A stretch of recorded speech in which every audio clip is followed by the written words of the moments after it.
And I figure out this way that I can Western Union money out of that account to myself. So for the last 2 months, I blew through like over $4,000, spending like $700 a week on heroin and meth.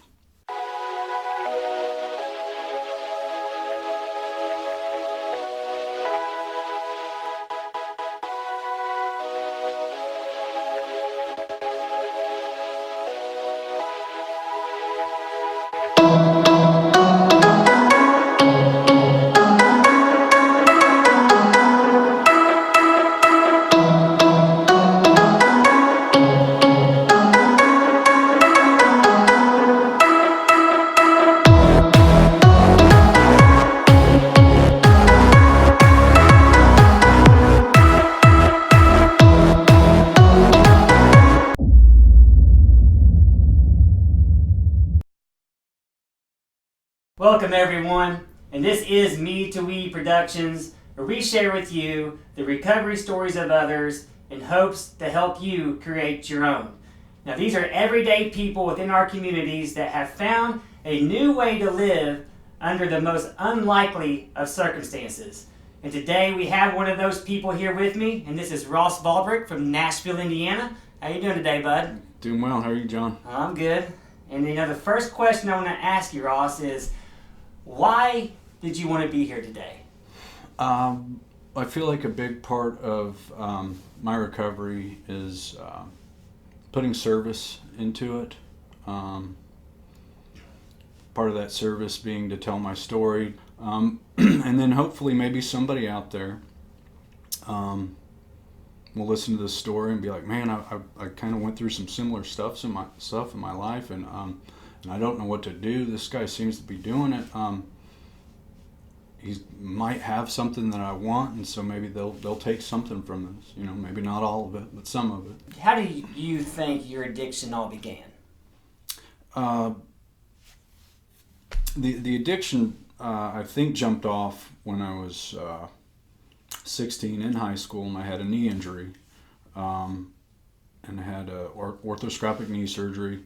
I had some torn cartilage and a partially torn ligament, and so they went in and they make a couple, and it's a pretty simple procedure. It was like 45 minutes, and they scrape off the old dead cartilage that's broken, and they suck it out with a vacuum, and then they drop you some pain pills, right? Mm-hmm. This is back in 1995, 96 maybe. Okay. So it was kind of like right in the beginning of when this whole opioid epidemic was about to jump off, and doctors didn't really necessarily have any kind of reins on them to not prescribe pills like they did for so many years, which they don't do now. There's lots of things in place where basically they send you home with some Tylenol or something nowadays, but back then that wasn't the case. They kind of fed people pills to kind of get them through whatever ailing injury they had, minor back pains, minor knee surgeries, things like that. I don't want to get into all that because there's a bunch of things to do with big pharma and all that stuff. Sure. But I've read some books on that stuff, and it's pretty cool to see it from that perspective and get that kind of information. But even before that, though, so that was when the addiction jumped off, for sure. That's when it really hit you, right? Explode, man. I took that first pill, and I was like, man, this is exactly how I'm supposed to feel. This is me. This is Ross. And I want to say I can relate a little bit because I know when I was 21 and I took my first hydrocodone, but kind of what you were talking on, I think it is important, especially for us that was at the beginning of this epidemic, because I had no idea that I was basically taking heroin in a pill form. You know, if I would have known that, I might have chose differently. I don't know, maybe not, you know, because I was an addict. But I think that is important to say. And then I know we were talking earlier, and I think you were about to get there about kind of before the addiction actually started. I think you had some reservations maybe about maybe being defiant, or you know, can you elaborate on that a little bit? Absolutely. So I grew up in a healthy, pretty healthy, pretty happy household. I had a mom and a dad, and they were present, and I had an older sister, and there was there was love in the household for the most part, most of the time, but there was also some crazy stuff going on from time to time, and probably not what was going on in everybody's household at school that I met and became friends with, and would go home to their houses and see the way their families work. Now, my families aren't perfect, and I saw problems in other families too, but my dad had a different kind of career where he built and manufactured guitars and was kind of part of this music industry thing. My mom kind of did lots of different jobs, but she substitute taught. Although she never really had a major career per se, she was pretty well accomplished herself. She went to college and graduated from IU, and Dad went to the University of Washington and graduated, and he played football there, and had all these accolades behind him from when he was in his high school heyday, and won all these state championships and all this stuff. And so I always kind of looked up to my dad, but I was also pretty afraid of my dad. Okay, and why is that? I hate to point out or tell anybody what they are, or say what somebody should claim to be, but I would say that my dad was probably an alcoholic. Okay. And so I grew up in this alcoholic household, and there was drug use in there as well, and it was mostly smoking pot, but I saw different things in the household. Cocaine and pot and alcohol and these big loud parties and people playing live music, and I'm this little kid, and me and my sister, and we're sneaking out and trying to watch the parties, and then Dad comes in and gives me the evil eye and get back in your room, you know.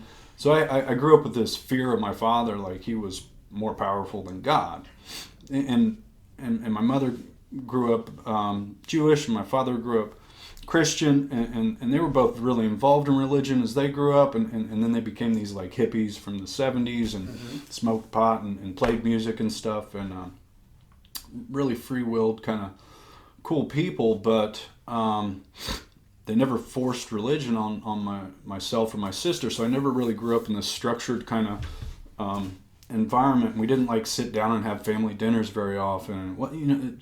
Although there was love there, it was also kind of confusing and different. And so I always kind of had this feeling that I was different. Okay. That my family was different than everybody else's. And coming from like these people who were pretty accomplished, pretty smart people and athletic, and like did all these amazing things. I saw these things that I wanted to live up to. And so like I tried to do that as a kid, and I did well and on my grades and stuff like that, and I did pretty well in sports, although I never got these the positive affirmation that I expected from my dad. My mom was the loving, caring person in the relationship, and Dad was always like this hammer, man. It was like the only way he knew how to fix something was with a hammer. Right? It wasn't there was no hugs. I don't think I heard my dad tell me he loved me for a long time growing up. I can never remember. And I'll get into more of that. Mm-hmm. But, I got into high school, and I always had this defiant, rebellious kind of attitude where I always wanted to play devil's advocate in arguments in class and pick the losing side and try and argue that side and get people to open their minds and see these different perspectives, because I grew up in this environment with these people who were hippies, and my mom did astrology charts and like read all this wild stuff, and and my dad was a guitar builder, and there was like musicians in the house, and so like eclectic people, but like interesting and cool, but at the same time there was like this other side in the relationship where arguments would escalate because of the alcohol and the drug use, and I would get scared, so scared at night that like I would cry in my bedroom wondering if Dad was going to kill Mom sometimes. Mm-hmm. and Dad never physically put his hands on my mom, but he had this way with words to verbally accost somebody and say the words that hurt the deepest, that when, especially as a younger kid, man, just evoked so much fear in me.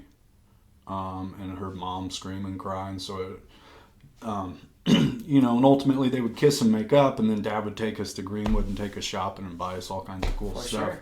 And stuff would be cool for a while, right? And so, like, these are some of the habits I learned of kind of what I thought a man should be. I think what you're talking on right now is so important, and for one, I can relate. Like, I can relate to what you're saying right now so well. I remember my household was a loving one. Not a lot went wrong. Very functioning. My dad played music. He wrote music. Played a guitar, but he was always drinking when he did it. And I remember, for me, when I look back on my dad's example, when I lost him, he was 38 and died of a heart attack. I equated happiness with the drinking. Now, maybe you didn't, but still, we've seen an example there, right? Yeah.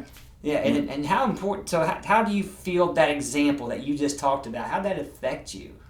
Well, as I became more of like a young adolescent, like 13, 15, 16, I despised the alcohol and the drugs. So you didn't like it? No, I was like, there's no way I'm ever going to do that crap. It's so stupid. Look what it makes you do. Look who it makes you become. And I saw my sister hanging out with kind of the wrong crowd of people and smoking pot herself and running around and hiding and doing stuff behind Mom and Dad's back. And that's not to say I was an angel, because I screwed up sometimes too, right? For sure. Totally. Got in big trouble a few times doing crap I shouldn't have been doing. Part of that was wanting to try and fit in, right, and feel like other people, which is, like I said, has been a big problem of mine, is always feeling different, right? And so, like, when I would get these opportunities, I would try and, you know, like you show off and you kick a ball through a window or something, and it's like, oh, shit. Right. But everybody thinks you're cool, right? For sure. This kind of, I don't know, wild cowboy kind of attitude. Was there an acceptance that you were after? Probably, yeah, absolutely. An acceptance to be part of something. Yeah. Like I said, which is I wasn't part of a religion. Never got that positive affirmation and love that I felt like there should be involved in a father-son relationship. Although I got it from Mom, not from Dad. Mom and Dad split up when I was 12, and that, which I feel like is another big jumping off point for me, is where, like, my sister chose to go and live with my mother. And I chose to stay and live with my dad, and I think part of that was because Mom would let us get away with stuff, and Aubrey's my older sister. Ooh, sorry, it's okay. Love you, sis. But she was rebellious too, and tried to get away with stuff, and Mom would let her do that, right? But at the same time, and Dad didn't show her much love either, and so, like, there was no reason for her to want to stick around and be around this verbally harassing environment with Dad. But I had this, and I don't know why at this young age I had this fear that my dad was gonna, like, end up killing himself. He was gonna drink himself. Real fear, like you absolute remember fear. that. I couldn't leave Dad alone. Okay. He needed his boy, and I needed my dad as much as I was afraid of him. I respected him. Okay. And looked up to him still. And knew that if I left him by himself, it would be really dangerous and like I said, you're going through this at possibly 16. Well, that was at 12. 12. So at 12 years old, you had the fear of your dad killing himself. Mm-hmm. That's heavy. You know, that's. I don't think as a 12-year-old boy that's what you should be going through. That's not in my opinion. You know, I think at that point you should be, you know, involved in sports or the passions that you have or whatever. But I think the last thing we should be worrying about at 12 years old is whether our parents are going to kill themselves or not. And I think this is something I'm finding, because I've done a lot of interviews now, and one thing that has been parallel, and I got to mention this, is our fathers. Something has happened there on all of them so far. You know, and I think, not that we blame our addictions on anyone else, because we don't. Right. You know, we understand it's our fault, but there was definitely influences and things that kind of foster and get us there. And I know you said after you had the knee surgery, and that came from sports, right? Because I heard you mention sports. I didn't even know your father went to Washington. That's pretty wild. It's pretty cool. And you said you had this hate of pot in drinking, but you get this injury, and you take some pain pills, and the way you put it was like it was like this is what you were missing. That was the best me. That was the best version of Ross. Version of me right here. So once you get that and you get the best version of you, so to speak, why do you think that happened? Like, why do you think that validated you so much? Well, that's tough question. Glad you brought that up. Yeah. Well, ultimately, the opioids have this euphoric feeling, right? Which makes me feel great. It helped me feel powerful, I think. It helped me feel like I could control things that I couldn't control. I could change situations. I could become whoever I needed to be for whatever situation. They helped me to do that. Okay. They helped break down some of those barriers where I felt inferior or where I felt uncomfortable talking to girls or something. Sure. So they brought a confidence out. Sure. Yeah, absolutely. The best version of me. Bingo. It made me a better dancer. It made me taller. Mm-hmm. It made me more handsome. It made me stronger. Yeah. All these things, which they didn't actually do, right? But it's crazy because for me too. I mean, it's the exact same thing. Like I was like this shy kid, and I start taking these opiates, and next thing I know, I'll talk to anybody. I'm a totally different person. Almost like you said, the best version of me. Now that you put it that way, it's wild because I can put that together. When did you start recognizing that maybe you have an issue? Let's see here. So I think that was my sophomore year, and then my senior year, I was a varsity letterman all 4 years in 2 sports. So you're a sports guy. Straight A student. Like, I'm not bragging. I'm just this is what it's your story. It's my story. 4.0 GPA, AP classes, like. So on the outside, you're doing great. Probably, right? But I always had that defiant streak. I wore dreadlocks. I hung out with the wrong crowd. I hung out with the popular people or liked to fit in with them. But at the same time, I also tried to stick up for the people who may have been looked at as nerds or geeks or overweight or not pretty. Because I was in a lot of classes with those people. So I felt connections with them, and I wanted to stick up for them, which I felt was right. Although my morals got really skewed at times, I some of them came from the right place sometimes. Where was I going with this? So my senior year, they institute this drug test policy at school first year. This is your senior year? My senior year. Okay. The first drug test pool, my name gets called. The very first one? First pool. Yep.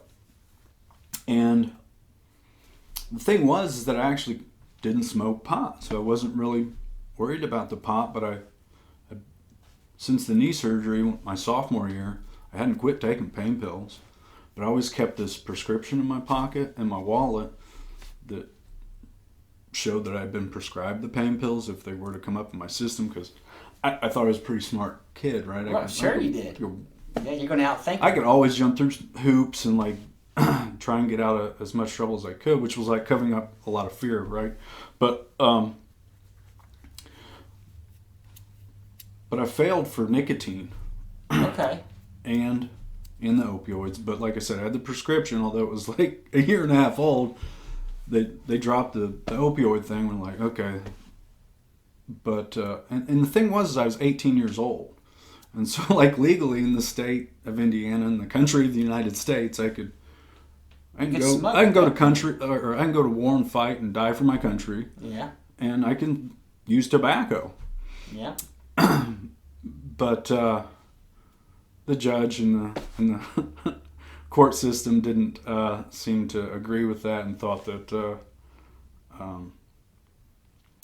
because we tried to get an injunction in place. I ended up I missed the last game of my senior year of my football career, which was like totally devastating for me, and something I lived with a long resentment over for a long time. Sure. And why did you miss it? because I failed for the tobacco. They kicked me off the team for the last game. And you know what's weird? So I'm finding we have a lot in common.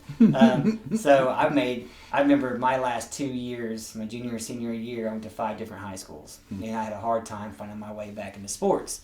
Sports meant the world to me. Very political. I didn't realize that until I started going to different schools, trying to make other teams. But I finally managed to make this team, baseball team at Southwestern. I became the starting pitcher and starting shortstop. I've arrived. I'm good again, right? And we have this day, like a Martin Luther King Jr. day, and I go home to my aunt and uncle's house where I was living at the time. And I found this 6-pack of Miller Lite. I don't know if it was my aunt and uncle's. I don't know if it was one of my friends that left it there. I don't know. It just sounded like a good idea to drink it, so I drink it. And my uncle caught me, and he immediately threw me out and sent me back to Brown County. So I lost my baseball team, and to this day, I have very deep feelings about that. Now, as a 39-year-old man, I understand where I went wrong, and I understand that was my actions that took that from me. But man, at 18 years old, and I'm fighting for my life, I don't know. I don't know. That's a slippery slope, because that's when I lost my hope. Now, I don't know about you, but when they took that away from me, I knew that I was going to choose drugs and party from there on out. Yeah, I get that totally. I gave up on the system. Like, I didn't think it was fair. I didn't think it was right. Thought I was being treated unjustly. They're actually not upholding the freaking laws of the Constitution. What they're doing here is taking away my rights as as an 18-year-old adult. As an 18-year-old adult in the U.S., right? So, anyway, I couldn't quit nicotine.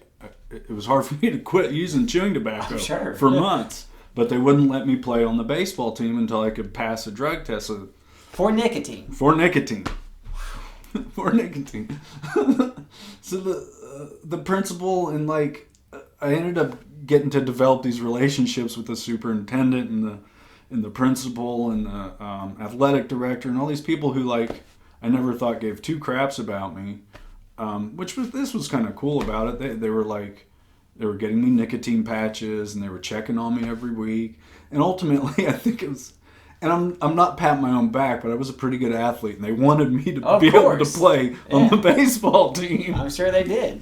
And who cares about a high school baseball team? But still, it was, people have pride about that. And so finally, I use the patches. I get off the nicotine for a month, and I pass a test, and they let me play baseball. I'm like, whew! Of course, I went right back to right back to the nicotine. Yeah. But no more piss tests. I made it through. Okay, but that, like you were saying, the loss of hope. Yeah, that was a big part of what perpetuated my defiance. Right. Started drinking every weekend. And now you pick up the drinking. Yeah, hardcore. Which was something you said earlier you were against. Totally against. So I'm hanging out at the parties, going over to my mom's house every weekend, and she'll let me have friends over, and we'll sneak alcohol in, and we'll get drunk. And the whole time I'm still using pain pills too. Yeah. Now I know what kind of blows my mind about your story right there. They found the opiates in your system. And your prescription was outdated by a year and a half, but they were worried about the nicotine. Yeah. I kind of see where they missed something there. I'm just saying. I'm going to throw that out there. But go ahead. Yeah, pretty ate up, right? Yeah. Yeah, and so then I go away to college. Not away, because I went to IU, which was convenient because I live in Brown County, so it's easy. I commuted.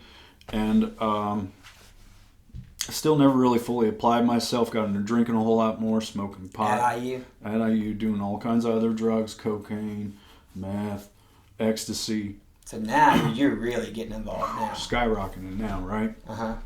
And somehow fumble through 3 years of school, but never, like I said, never really apply myself. Always wanted to try and play college baseball, but never got the gumption up to do it. those fears and stuff I could never walk through back then, using the drugs and the alcohol to cover that most of the time, or try and be the person I thought I should be. Those were my tools, man. Yep. And I meet my first wife and drop out of school. So you make it 3 years at IU, and then you kind of your drug use is increasing. Mm-hmm. You're trying it all. Then now you meet your wife. And I would say at that point, and I'm always using the opiates. The always. whole time. So from the day your knee went out to this point, still in your story, you're still using the opiates. Still getting the opiates. Okay. But the other drugs really escalated, which was part of the reason why I had to drop out of school, because I couldn't show up for class. I was too hungover. So now it is affecting you. Absolutely affecting me. And this is, I think, a point.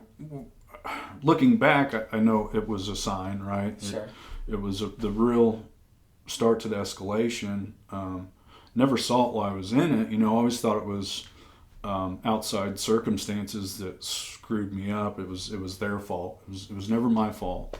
Isn't it amazing how we do that? Mm. As when I was in active addiction, same thing. Blame everybody but myself. There's no way this is my fault. Mm-hmm. Because my grandparents are asking how things are going, and my dad's wondering why I'm not going to classes, and mom's like, "What's up?" and I'm lying about all this stuff. It's not because I'm out doing cocaine and drinking all night. That's surely not what it is. Right? Why would that the be classes a problem? are too hard. That don't even make sense. It's not the right time of the day. I was hungry, so I couldn't go to that class. Whatever, all kinds of crap. Whatever excuse you could come up with. Whatever excuse we could come up with. Yeah, and this is absolutely conducive with addict behavior.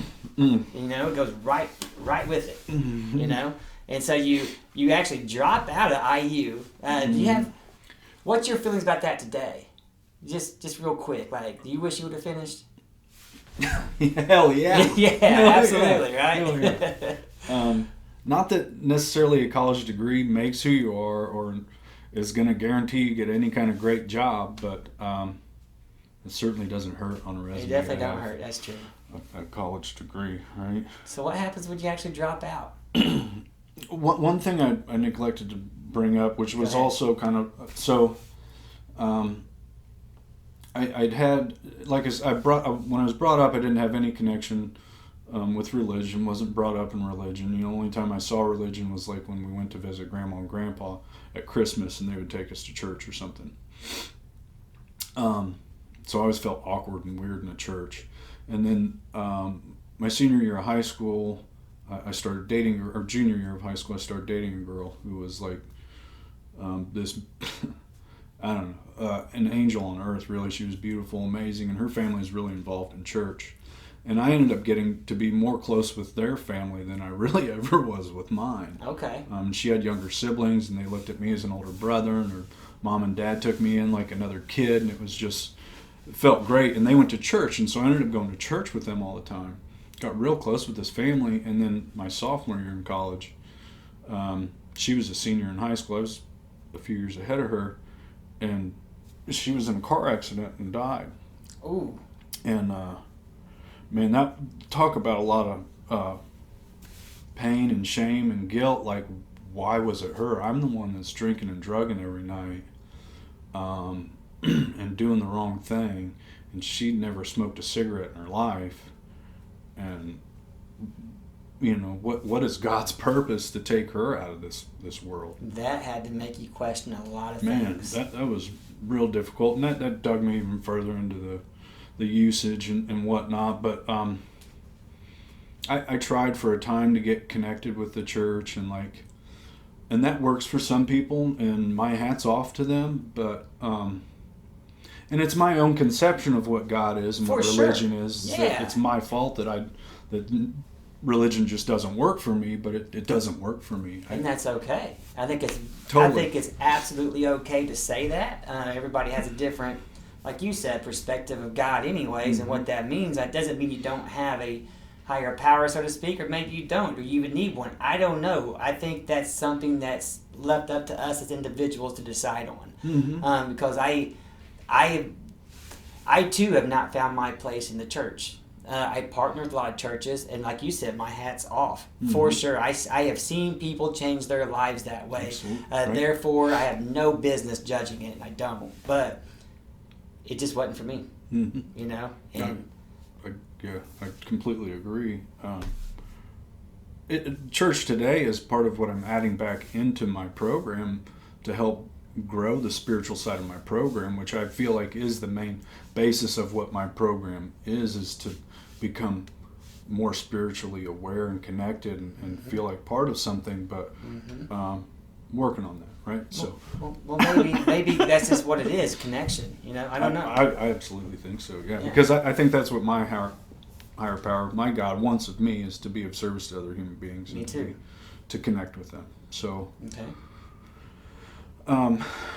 So we lose Whit in the car accident. It was horrible. And immediately, I start looking for a girl to replace her. Out of pain? Yeah, always have been in relationships, never been kind of out of relationship by myself. So that's when I find my ex-wife, and we get married. I drop out of school. I'm working 2 jobs. I'm trying to make a bunch of money, and my drug use really escalates. And now it becomes to the point where it's like I'm not only am I still using opiates every day, now I'm using cocaine every day too. And so I've got this speedball going, right? Which was like, man, this is really how I'm supposed to feel. I thought I felt good on the opiates. Shoo-wee! Now I feel great. Now you can accomplish everything you need to accomplish. Like I said, I'm working 2 jobs. I'm not hardly sleeping. I'm up all the damn time. But I'm always stressed out, and I'm screwing up, and I'm making mistakes, and getting arrested. There's like possession charges, things like that. Yeah, I never actually got charged with a possession charge. Got pulled over a couple times and handcuffed and put in jail overnight, but they never had anything to hold me on. Right. So I'd get out on my own recognizance, because I would usually eat the stuff or throw it out the window, and the evidence was gone. So, but I was under the influence, so they had to arrest me. You know, they say addiction's progressive, and I'm seeing this big time in your story. This is good because I'm seeing how it started off at such a young age, and now look where you're at. You know, you're married, you got these 2 jobs, you found even your soul's really on fire now with the speedballing, and so you're here. This is what you're doing. How long do you put up with this lifestyle? How long do you do this? Did you have any real consequences? Nothing major, right? Right. No. Other than not having enough money to get what I needed. Right? Okay. Until things kind of hit the fan with my ex-wife, right? And I, growing up in the household and the environment I grew up in, seeing the way my dad and my mom communicated. And this is nobody's fault. Right. Disclaimer: it's not mom or dad's fault. I am the way I am. Okay, I had the free will to make my own choices and be the man I was. Okay. Okay.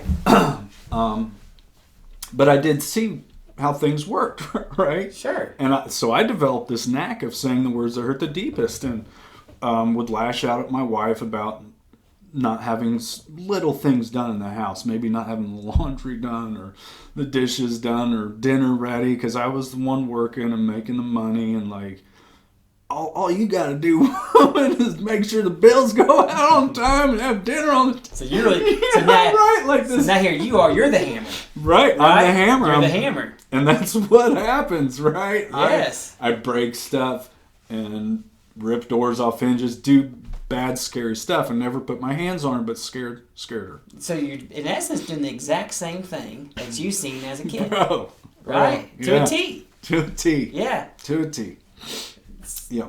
So when does it come to a head? Well, this might be one head, but okay. she kicks me out. and I'm freaking super depressed, and she wants the divorce, and we have a 2-year-old daughter, and I'm like, God, man, can we please try and do counseling or something? I'm willing to make a change, blah, blah, blah. And ultimately she saw the writing on the wall that I never could, and was like, no, just go. We're done. Go your separate way. Yeah. Did you try any kind of rehabs, or no? Did you try getting any help at this point? I went to a marriage counselor a couple times, and she never showed up. So it was like, what's the point? Okay. And we have this young daughter, and things got really complicated. I moved back in with my dad. Developed this real resentment towards women, especially my ex-wife. And like developed this attitude that I wanted to be like this womanizer. I wanted to go through as many women as I could and like break their hearts, like my heart was broken, right? Like lash back out. And I was never that successful at it. Okay. I was It was a thought. It wasn't like I'm bringing women home every night. Okay, Right. It's not how it worked. I'm not that smooth. Okay, but It was that defiant attitude you had, didn't you? it was. Yeah. But I also had this new baby, this new life that I was so proud of and loved that I'm having to try and also take care of and nurture and grow up and not hopefully make the mistakes that I've made, right? Right. And so like for the first 7 years of my daughter, my youngest daughter's life, and God, this is another thing I didn't bring up, right? Like I have another daughter from a one-night stand from when I was like 21 years old. That I was never a part of her life, and so like. So you got two. Yeah. But I'm starting to recognize that there's something going on, right? Something real. Right, but like I don't know how the hell to fix it or what to do. I've only seen what men around me have done, and nobody in my community really I ever saw go to treatment or try and get sober. Like quitters never win, man. Like, Right. Yeah, you hear that. You know. Yeah. Grin and bear it. Don't give up.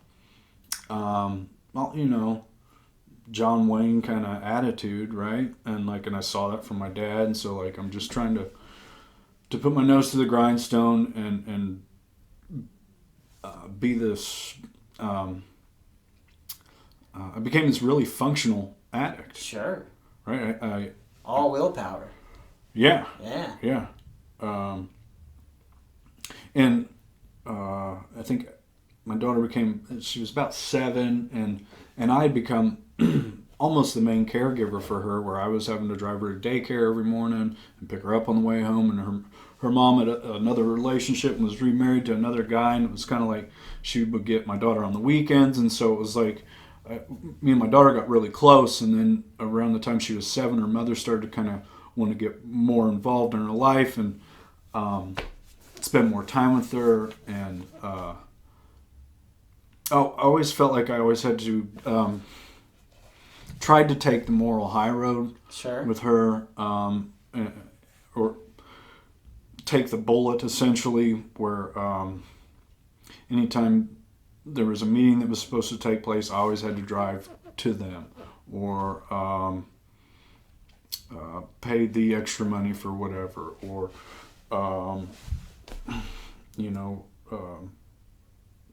take care of the health insurance, Almost feel facilitate like all this stuff. There's an image that you had in your head of who you should be. Right? That this is who I'm supposed to be, this is what I need to be, and I'm going to do all I can to be this person when you're dying on the inside. Oh God, and not saying anything about it. Yeah. But I think what I'm hearing is I think you were thinking about it, like I need help. I don't know how to do this. I'm a man. This is not what men do. Mm-hmm. I can see this whole great divide going on in you because. Taking care of your daughter and doing those things, that's noble stuff. That's something that nobody's really going to question. And I'm sure at this point, you're still doing the opiates. Oh, absolutely. And everything you've talked about. And how old are you at this point? Probably 30-ish. 30ish. So, and you started at 16, so you're pushing 15 years now of consistent use. When do you really start looking at Ross? When does this start changing? I think around 32, 33, 34, 35 in there. I'm really recognizing there's some kind of problem. I'm getting to this point in my usage where it's getting really hard to obtain the opiates. They're either really expensive or it's just hard to find them. Correct. And I'm substituting it with other substances. I'm starting to use meth a lot more often, a lot more frequently, which made me a lot more scatterbrained and a lot more less reliable. And although I was still able to maintain a job, no matter what, at 5 o'clock I'm up and ready to go for work. Like if I'm up for 2 days, whatever that looks like, I'm still able to do that. But I'm not able to like show up for the cheerleading events or the birthday parties, or pay my cell phone bill for the month. So I'm like robbing from. I'm asking for loans from mom or dad all the time, or my sister. You're robbing Peter to pay Paul, so to speak. All the time, man. Yeah. All the time. And I'm just confused. I work and make money, but where is all my money going? Right.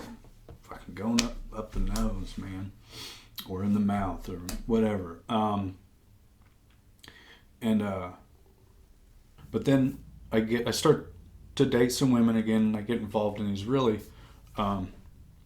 just unhealthy, bad relationships with a couple women, and stuff goes sideways pretty bad, and like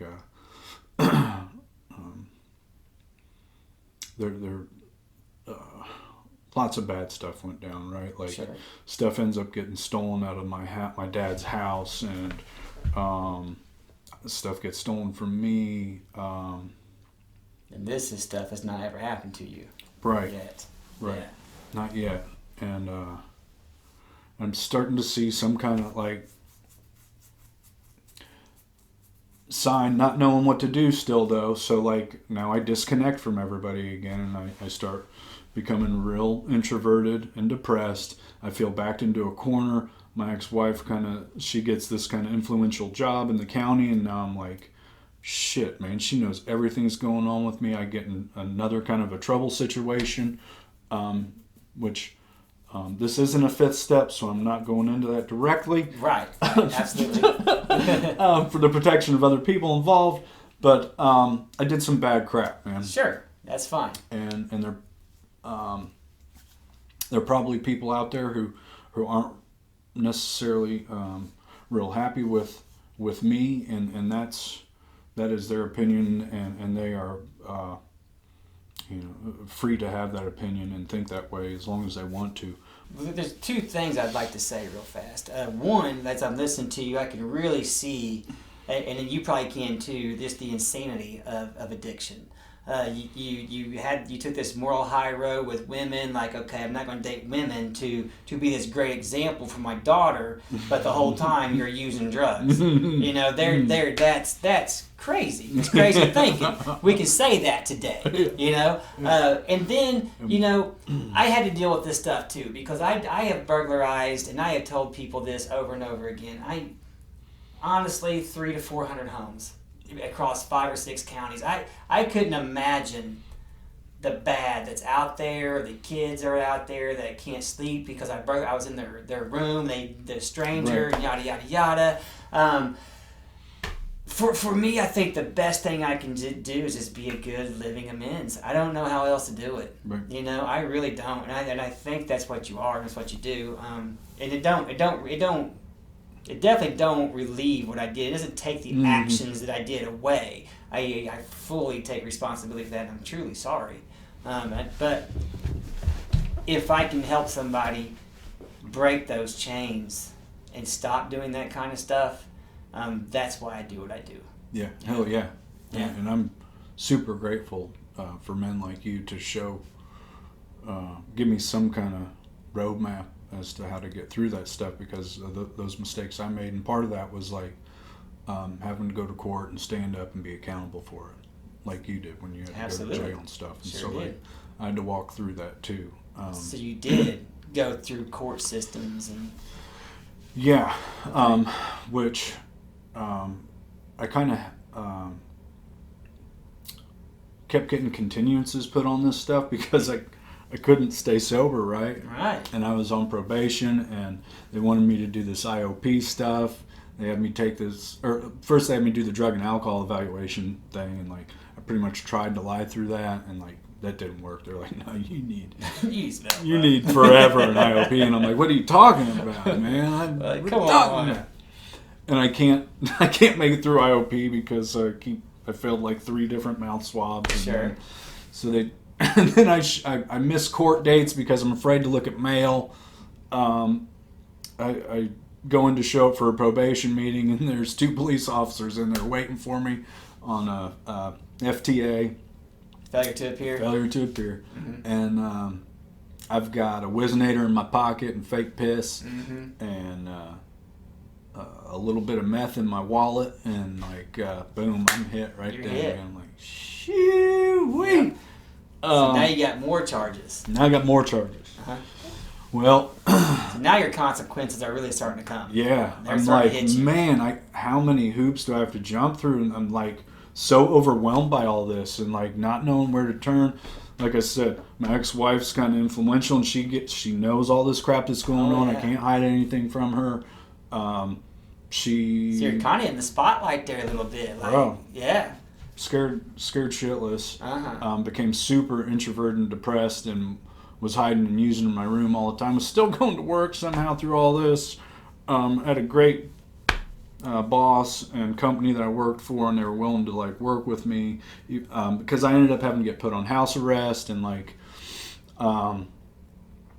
which is kind of humiliating, right? But I am an alcoholic and I'm an addict, and it takes for me to get completely humiliated before I can start to walk with some humbleness and take suggestions and do the right thing. So anyway, I finally get off the house arrest. I jump through enough hoops and stay sober enough for 3 months, although I was sporadically still taking opiates during that time frame. And also, this is like towards the end of my addiction, where I've now, it's become so hard to find the opiates that it's easier to find heroin. Mm-hmm. Here's the story. I never thought I would be a guy saying, man, I did heroin. Me neither. And right? Mm-hmm. And so it's easier to get the heroin. So like for the last 2 years of this run was on heroin. I dabbled in heroin for about 2 years before that, but it wasn't an everyday type thing. It was get the opiates first. If I can't get that, I'll get the heroin. But for the last 2 years, it's straight heroin and methamphetamine. And just got real ugly. So much so that it got to a point like my grandmother had died, and my dad had inherited some money from my grandma. And some of that money was to be for my sister and myself as well, but nobody trusted me with the money at this point, right? At this point. I've been stealing money from everybody for so long. My sister takes control of all the money, which I said I was fine with, although I really hated that, right? Mm-hmm. But I find the account number on some paperwork in the house, and I figure out this way that I can Western Union money out of that account to myself. So for the last 2 months, I blew through like over $4,000, spending like $700 a week on heroin and meth, and went on this ugly run. And my sister, who was living in Italy at the time, calls me one night out of the blue and is like, Rossi, I think something's going on. I got to call the cops because somebody's stealing money from the account. Oh, no. I was like, no, don't do that. Don't do that. That was me. And I come up with all these plausible excuses. I need to get the car fixed. I need to get tires. Do the brakes. Need to do this. Need to pay Addison's cheerleading needed to pay all this stuff. Uh-huh. Which was bullshit. Right. And I'm sure that people knew it. And she did. Ultimately, call she you out knew on as it? much as I thought I was always fooling people. I never was. Good, what do they call it? Euphemism my dad always used to use is you can't fool an old fooler. True. Although I never could believe that. I always thought I was getting away with stuff. Right. From the time I came home late after football practice one time when I tried pot in high school, and my dad smelt it on me and punched me right in the chest. One of the only 2 times my dad's ever laid hands on me, and I deserved it at the time. But again, this is where some of that fear came from my dad. Hits me right in the chest, knocks the breath out of me, and I'm just scared shitless. Now to the point where I'm lying to my sister, and she sees right through it. And 2 weeks later, unbeknownst to me, she flies home from Italy. I'm 38 years old now. Okay. She flies home from Italy. And 5 o'clock in the morning, one Friday morning, I'm getting up to go into the bathroom and get my start to the day, which was, I don't know, about quarter gram to half gram of heroin in the morning, get my day going, and a little bump of meth. I'm walking out of my bedroom into the bathroom to go with my kit, right? Sure. Go into the bathroom and do this. Mom and Dad, my sister, and my best friend, and this other weird guy who I had no idea who he is, who was the intervention facilitator from the treatment center I went to, which is Cumberland Heights. Okay. Is in my living room. So you actually had like a real intervention happen to you. Absolutely. And I walk out, I'm in my underwear with my kit, getting ready to go to the bathroom. Busted. What the... What's this? What it... Oh. Oh. This is what's going on. And, yeah, man, it all got real quick right there. What was that like? Fucking relieving. Was it really? It was relieving. That was not the answer I was expecting. It's awesome. So you needed that so bad. Is this when you surrendered? That was the beginning of it for sure. Yep. And you mentioned Cumberland, so came clean right there to Mom and Dad. Although I thought I'd been lying to them the whole time, I didn't come clean on all the deeds I'd done, but I was like, yes, I'm using. I need help. I can't do it. My best friend was there who, although he may smoke some pot and drink occasionally, he's not one of us. Right. And he was like, buddy, I love you. I moved back from Arizona 5 years ago so that we could kind of be together more, and like, you're not around, bro. And we're just here to help, man. Can we help you? And I was like, please fucking help me. What do I do? Wow. That's so powerful. And so what happens? So they make me dump my shit out, which was depressing, right? I had to get rid of all this shit.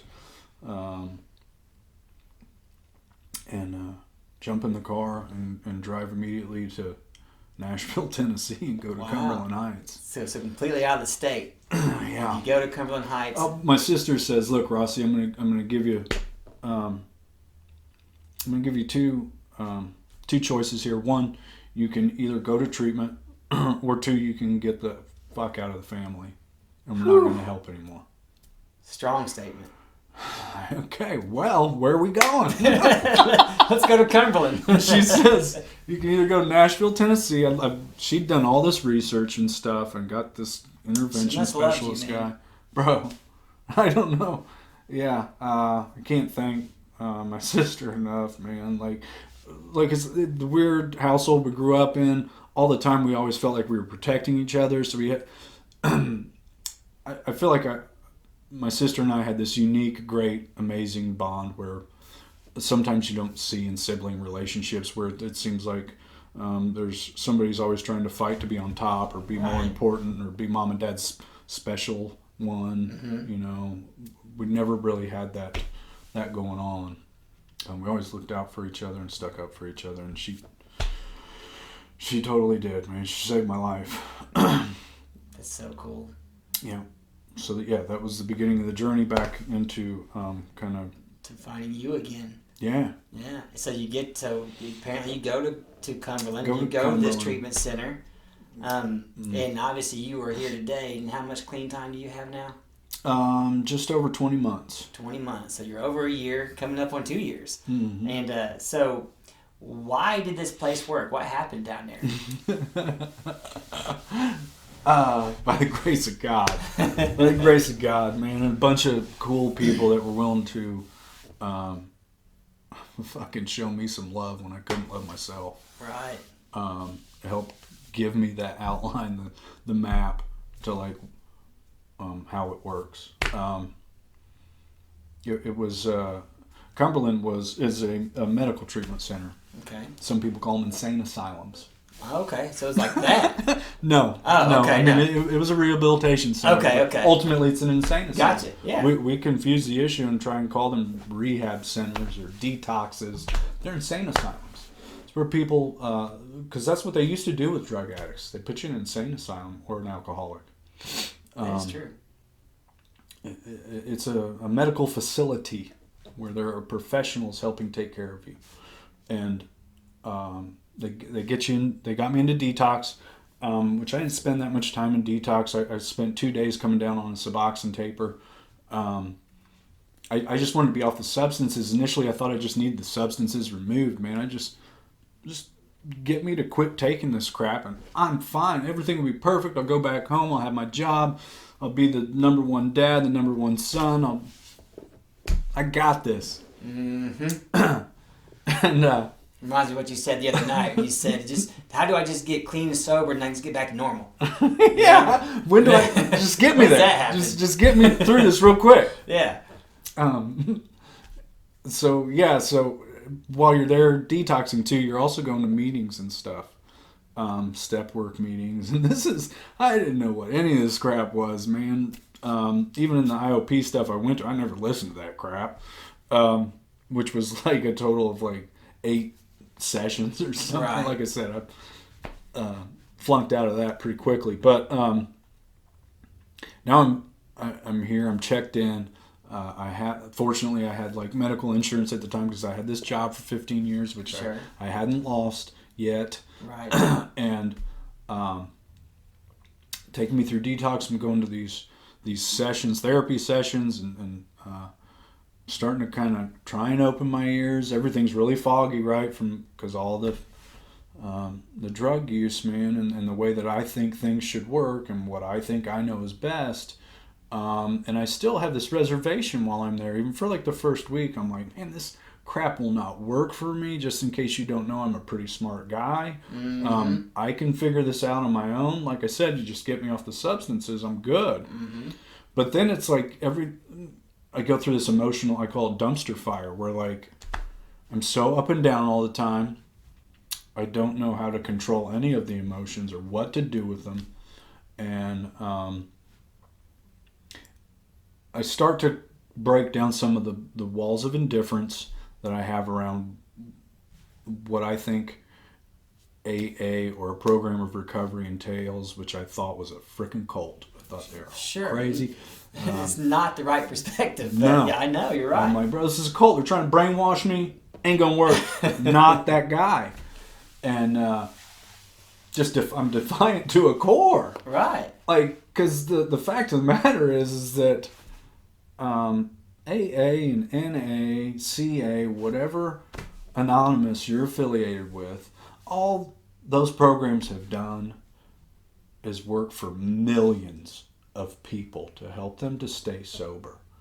And I'm like, I guess, why would it not maybe work for me? It works for them. Am I really that freaking different? Am I? Even if I am 1 in a million, which I'm not. Right. I am my own individual self, but I'm not that freaking different. And so part of that is like being able to start to open up my ears, put the cotton in my mouth, and realize the similarities in my life to the others around me and not the differences, and not dwell on what makes me so different, but matter of factly what makes me kind of similar. The same. Absolutely. Only then can I take those suggestions and see it start to maybe do something in my life. but I was there at Cumberland for like 17 days or something, which, like I said, was the medical treatment facility. They have a sister company called Stillwaters. And man, like, if I could, I'm not trying to plug any kind of treatment centers, but dude, you can do what you want. If anybody needs help out there and they're looking for a place to go,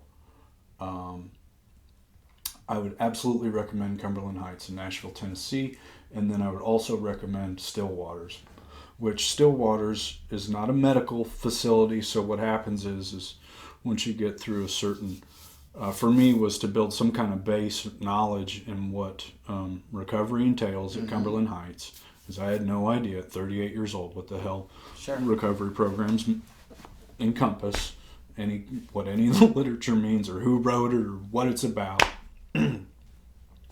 And so get some of that into you. And then for me, it was like, man, I run and gun for 20 whatever years, right, on substances for a long time, where the substances were the answer, an immediate answer for every situation to change the way I felt. Right. And now I don't have that tool to use anymore.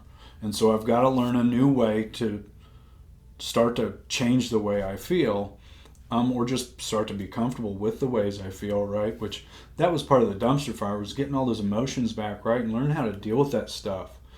And so I saw some of the guys at the treatment center I was at going to this other one called Stillwaters, which is it's called a 12-step immersion program. And it's not a medical treatment center. They strictly work on the 12 steps. And it is peer-based and peer-driven. There are counselors there, and they run the groups, but every day you're in group sessions where you're working on the steps. And it really, I feel like that was like really where my recovery started to jump off. Because I like I said, I ran on drugs and stuff for so long and only knew this one solution, and now I needed a new way to learn how to live, and those steps for me have been the process of rebuilding myself. So you mentioned that that the drugs used to be your tool. Absolutely. And you had to learn new tools. I had to. And obviously, I think Stillwater started to give you some of those tools. What are those tools? Ultimately, those tools have been to I wear them right here on my sleeve. It's called Psalms with Service, and this is something that I try to do every day. Psalms is an acronym. It's not the Psalms from the Bible. Okay. But it's pray, sponsorship, ask for help, read some literature, go to meetings, and be of service. That's so cool. That's awesome. So those are all things that I need to do every day. I don't do it perfectly every day. I fall short sometimes, or I don't make a meeting, or I neglect to call my sponsor. But I had to learn that stuff, and at Stillwaters, it gives you an opportunity to be kind of removed from. You're not removed from society, okay, but you're in this safe kind of environment where you're around a bunch of men, all trying to get sober together, and you're out in the woods. I'm not in downtown Edinburgh or Nashville, having to like deal with my transgressions or look at people in the eye that I'd made all these mistakes and let people down. Like I'm able to kind of work on myself out in this environment with the help of the peers around me and the counselors that work there, which, man, was an amazing thing. At the same time, man, not everybody makes it, right? No, It's scary. They sure don't. Scary freaking thing is that it's a very low percentage of people that actually go to treatment centers and stay sober for any period of time. I don't know the true statistics, but I know it's in the low single digits to teens for people that make it. And I saw a lot of that firsthand. I was out there for 8 months at Stillwaters. And I needed a long time of being removed from the substances, of being in a safe place, to learn a lot. I had a lot to learn. I'm learning more every day, which is part of my recovery program, which I enjoy today. It was something in the beginning, man. They start taking you out and putting you in these meetings, and I'm sitting there in these freaking meetings, tapping my foot, and looking at the clock. I'm like, when the frick are we out of here? God, what is that guy saying? It makes no sense. I'm like, let's go. Let's go. Right. And that's so true. You know, but you just keep coming back. You keep coming back because, and again, like, it's been a process, man. I grow and I learn more every day. It keeps me hungry to keep coming back and learning more every day, too. This was a big saying we used to use in Tennessee and in recovery, and it's not them, right? Right. It's not them. Ultimately, it's my problems that I allow to block me off from hearing what's really being said or finding the similarities in things instead of the differences, right? Like, you said that you enjoy today. I thoroughly enjoy it today, and that's like, I like getting uncomfortable and vulnerable with another man and talking about the real issues of what's going on inside of me and trying to find that connection. So I feel like that connection is ultimately what my higher power wants me to be, and that's of service to the men and those around me. It doesn't have to be inside a recovery or in a meeting room. It can be opening the door at the grocery store. It can be putting the Walmart cart away. It can be, simple things. It can be bringing the firewood in for my dad because he can't do it because his knees are bad. And making sure the fireplace is going good before I go to bed at night. These little esteemable acts. For the viewers that might be watching, is there a mountaintop to this? Is there a day where this process ends? Is there a point you're trying to arrive to? Or is this something that you realize now at 40 years old, that this is something you're going to do for the rest of your life? This is I don't know what my recovery is going to look like next week or next month or in a year, but for today, I know that I need to do this stuff every day. I can't stay sober on what I did yesterday. I have to do this stuff every day. For me, in the beginning, it was hard when people would tell me there's one thing about your life you got to change. I'm like, hell yeah, what's that? And they're like, everything. What? No, you don't say that's too much. You don't know. I got a job back home. I got daughters. I got like a family that cares about me. Like, no, man, I just get the substances removed. I go home. I'm good. And I'm like, bro, I was so wrong. And that's why I chose to stay out at Stillwater's for as long as I did, and learn as much as I could about this program, because once I started to learn some of it, man, I got real hungry and wanted to learn more. And although self-knowledge ultimately gets me nothing, I do like to know more about the history of stuff, why it works. That's fine. The book says how it works. It doesn't necessarily say why it works, okay? So as long as I do these things, put the action into my life, it works. So sitting here today, I got one more question I want to ask you. What impact do you hope that your story here today has on others? Well, I hope that it can help them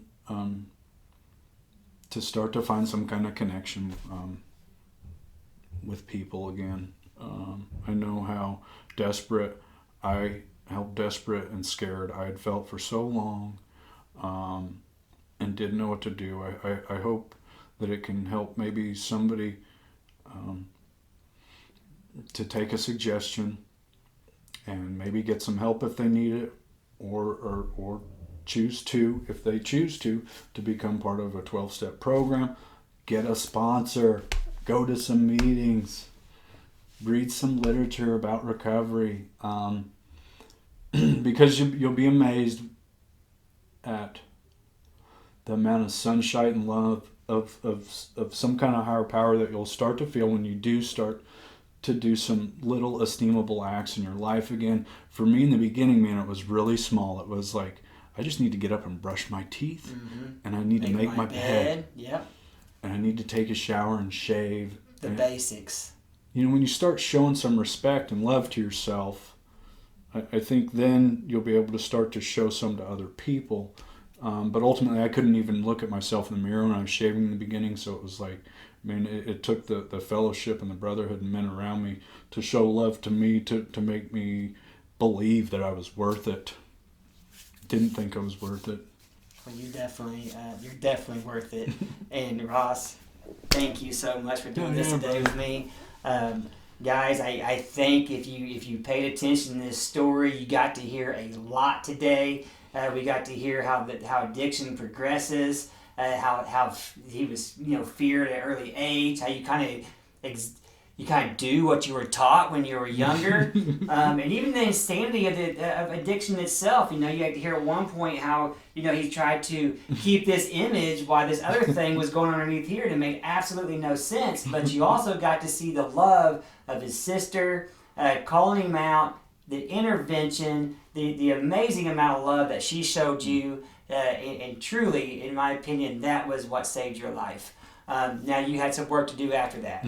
Goes down to Cumberland, Tennessee, and bam, here we go. We got us a good recovered man here. And if you want to be a part of Me to We Productions, all you got to do is get a hold of me, John Cunningham. You can follow, if you want to follow Recovery Out Loud, you're free to do so. We can do that on recoveryoutloudinc.com. Also, we have 2 Facebook pages. One's a community page and a business page. And as always, shame can only thrive in secrecy, and it will lose its power the moment you speak aloud upon it. And I messed that up. That's okay. And don't forget to subscribe to this channel.